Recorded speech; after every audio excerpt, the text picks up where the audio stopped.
नमस्कार। आज हम जिनकी बात कर रहे हैं वो हैं असम के मुख्यमंत्री हिमंता बिस्वा शर्मा जी। उनके राजनीतिक सफर और प्रोफाइल पर जो जानकारी उपलब्ध है उसी का विश्लेषण करेंगे। बिल्कुल।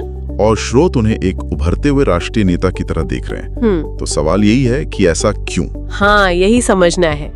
जो भी स्रोत हमारे पास हैं, वो उनकी छात्र राजनीति से लेकर मुख्यमंत्री बनने तक की पूरी यात्रा दिखाते हैं। उनके फैसले, पूर्वोत्तर में उनकी भूमिका, सब पर रोशनी डालते हैं।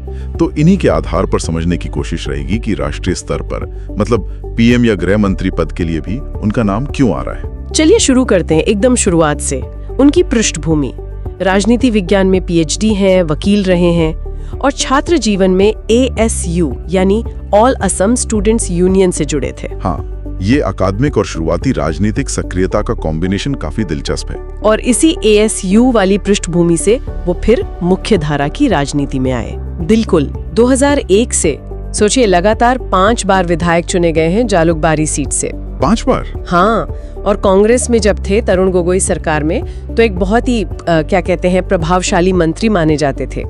ये बात स्रोत साफ बताते हैं। और फिर आया 2015 जब उन्होंने पाला बदला, बीजेपी में शामिल हो गए। जी, और इसे स्रोत पूर्वोत्तर की राजनीति में एक बहुत बड़ा टर्निंग पॉइंट मानते हैं। हाँ, इसके बाद तो उनकी भूमिकाएं और भी बढ़ गईं। मई 2021 से मुख्यमंत्री है वो। मुख्यमंत्री के तौर पर स्रोत कहते हैं कि उनकी पहचान बनी है तुरंत फैसले लेने वाले नेता की, खासकर law and order, health, education, इन सब पर। अवैध प्रवासन हो, ड्रग्स हो या उग्रवाद, इन पर उनका रुख काफी सख्त बताया जाता है। अच्छा, एक और बात जो सामने आ रही है वो जनसंख्या नियंत्रण को लेकर उनका अप्रोच है। हाँ, कुछ समुदायों में शिक्षा और कल्याण योजनाओं के जरिए इस पर जोर देने की बात कही जाती है। मुख्यमंत्री बनने से पहले भी उनकी एक बहुत अहम भूमिका मानी जाती है नॉर्थ ईस्ट डेमोक्रेटिक अलायंस की। बिल्कुल, और स्रोत साफ कहते हैं कि पूर्वोत्तर के राज्यों में बीजेपी को स्थापित करने में उनका बहुत बड़ा रोल रहा है। उन्हें अक्सर बीजेपी के विस्तार का मास्टरमाइंड या मुख्य रणनीतिकार कहा जाता है उस क्षेत्र में। सही कहा। और हाँ, कोविड महामारी के दौरान भी जब वो स्वास्थ्य मंत्री थे, उनके काम की काफी चर्चा हुई थी।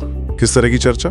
मतलब उनकी सक्रियता को लेकर, पारदर्शिता को लेकर ज्यादातर सकारात्मक बातें ही सुनने को मिली, ऐसा स्रोत बताते हैं। लेकिन देखिए, उनके कुछ कदम ऐसे भी रहे हैं जिन पर विवाद भी हुआ है। स्रोत उन्हें विवादास्पद भी कहते हैं और साहसिक भी, जैसे वो अतिक्रमण हटाने वाले अभियान। हाँ, सरकारी जमीन से अतिक्रमण हटाने पर उन्होंने काफी सख्ती दिखाई। ये एक उदाहरण है।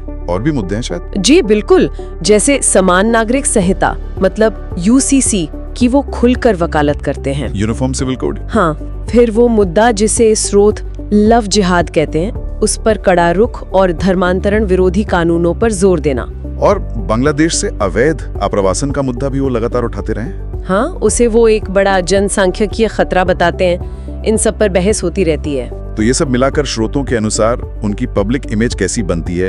एक तरफ समर्थक, दूसरी तरफ आलोचक। बिल्कुल, 2 तरह की तस्वीर है। समर्थकों के लिए वो एक निर्णायक, बेबाक, राष्ट्रवादी नेता हैं जो असम के हित में कड़े फैसले लेते हैं। और आलोचक मानते हैं कि उनकी नीतियां कई बार थोड़ी कठोर हो जाती हैं या शायद सांप्रदायिक भी। हालांकि शर्मा और उनके समर्थक कहते हैं कि ये असम के भविष्य के लिए जरूरी हैं। उनकी भाषण शैली की भी बात होती है। हाँ, उनकी भाषण शैली और पॉलिटिकल मैनूवरिंग को बीजेपी कैडर में जोश भरने वाला बताया जाता है। अब आते हैं उस बड़े सवाल पर, राष्ट्रीय भूमिका, पीएम या HM पद की संभावना। स्रोत इसके पीछे क्या वजहें बताते हैं? कई कारण गिनाए गए हैं। पहला तो वही नीदा वाला काम, पूर्वोत्तर में बीजेपी को मजबूत करना। इसे उनकी सांगठनिक और रणनीतिक क्षमता के सबूत की तरह पेश किया जाता है। और दूसरा शायद उनका प्रशासनिक ट्रैक रिकॉर्ड, मुख्यमंत्री के तौर पर। बिल्कुल, असम के CM के तौर पर उनकी छवि एक ऐसे नेता की है जो जमीनी मुद्दों को समझता है और नतीजे देने की कोशिश करता है। राष्ट्रीय सुरक्षा, सीमा प्रबंधन, अवैध आप्रवासन, इन पर उनका जो साफ और कड़ा रुख है वो भी एक बड़ा फैक्टर माना जाता है। संकट के समय उनकी भूमिका, जैसे कोविड या बाढ़। हाँ, उसे भी गिनाया जाता है। कोविड हो, बाढ़ हो या कभी कोई जातीय तनाव, ऐसे मौकों पर उनकी सक्रियता को उनकी क्राइसिस मैनेजमेंट स्किल के तौर पर देखा जाता है। और सुधारवादी एजेंडा भी? जी, जैसे जनसंख्या नियंत्रण या महिला सशक्तिकरण पर उनका फोकस। और आखिर में उनकी जो एक डायनामिक छवि है, अपेक्षाकृत युवा है, ऊर्जावान है, मुखर है, ये सब भी मायने रखता है। काम करने की शैली पूर्वोत्तर में उनकी सफलता और भविष्य की अटकलें, ये सब मिलकर एक काफी दिलचस्प राजनीतिक तस्वीर बनाते हैं। निश्चित रूप से। और यह हमें एक बड़े सवाल पर सोचने को भी कहता है कि शर्मा जैसे जो क्षेत्रीय नेता हैं, उनका राष्ट्रीय राजनीति में बढ़ता प्रभाव भारत के संघीय ढांचे और पॉलिटिकल लीडरशिप के भविष्य को कैसे आकार दे सकता है। या फिर जिस तरह के नेतृत्व गुण वो दिखा रहे हैं, वो भविष्य की राष्ट्रीय प्राथमिकताओं के बारे में क्या इशारा करते हैं। इस पर सोचना वाकई दिलचस्प है।